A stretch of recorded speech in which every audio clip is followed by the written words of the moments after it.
cool. Yeah, We've just very been to see beautiful. Scalebound Yep. here at Gamescom 2016. So they're showing off.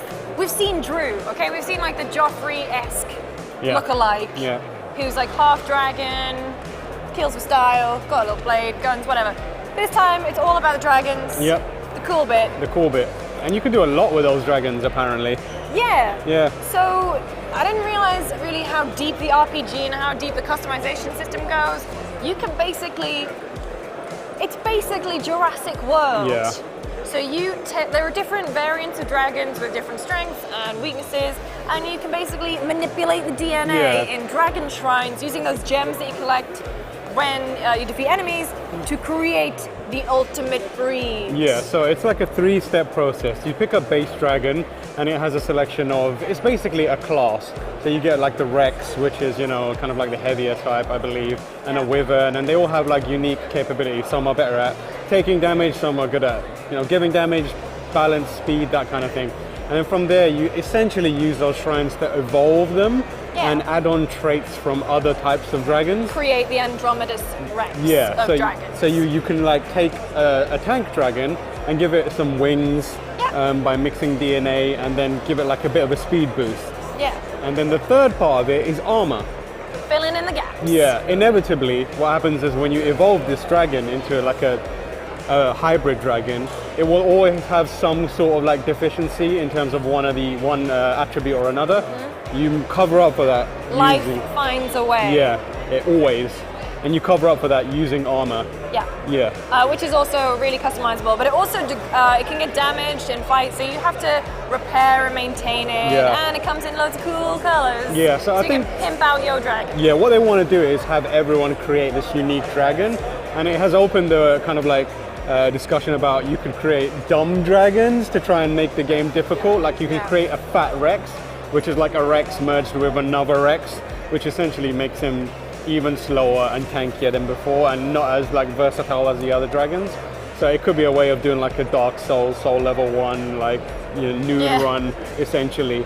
But yeah, it's like trying to create unique dragons that are your style, and the evolution part of it lets you create a unique kind of like form of the dragon. It's not going to be a standard looking dragon or wyvern. You'll have a weird hybrid. Yeah, it reminds me of like in Forza, how they want you to have a relationship with your car. Same deal. They want you to kind of like make the dragon your own. Except dragons, Except dragons are way better.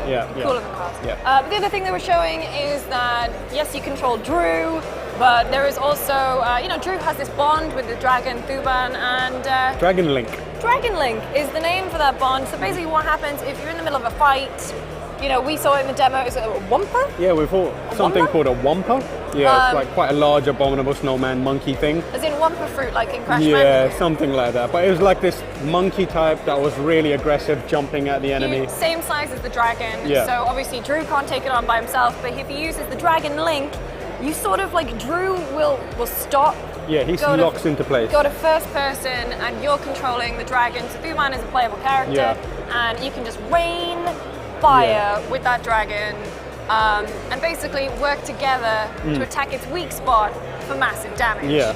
So what they wanted to emphasize with this mechanic was their games are known for being combo heavy, style heavy, and they haven't explored that too much. And the way they're doing it is it's not exactly like Bayonetta where it's frame precise execution. No. It's more like if you're very intelligent and use your skills together, you can do cool stuff. So in that fight, there was a setup, a scouting phase, where Drew was running around the Wumpa and trying to see what he can do, and spotted a weak point on the leg. And then he switched to the Dragon Link, where you see his hand just in the middle of the screen, and then commanded the dragon Thuban to kind of like push him over, and then he did like a ground pound, which essentially locked him in place, and he held him down essentially. Yeah. And then Drew ran out front, activate his dragon hybrid mode, and just like bam, bam, bam, bam, bam. So it's that kind of thing, and they want you to develop it. Yeah, it also means that like the dragon's not completely AI controlled, and you can basically dictate how the battle goes better. So looks very interesting. Yeah, it's an interesting mechanic. The thing that was missing for me from Scalebound was the flair and the kind of the unique combat hook to it. It seemed like very much like a kind of like you've got this dragon and you're fighting here and there. But the fact that they've revealed you can control the dragon now, it adds a new wrinkle, a bit of texture to the combat mechanics that makes it more interesting for me and for the people who like the traditional deep Platinum games. A lot of numbers, a lot of stats. Yeah. Could be interesting. I'm still excited about it. Don't think we've got like a confirmed release date at some point 2017. Yeah. But for more on Scalebound, make sure you stay tuned to GameSpot.com. Dragons. Are cool. Better than cars.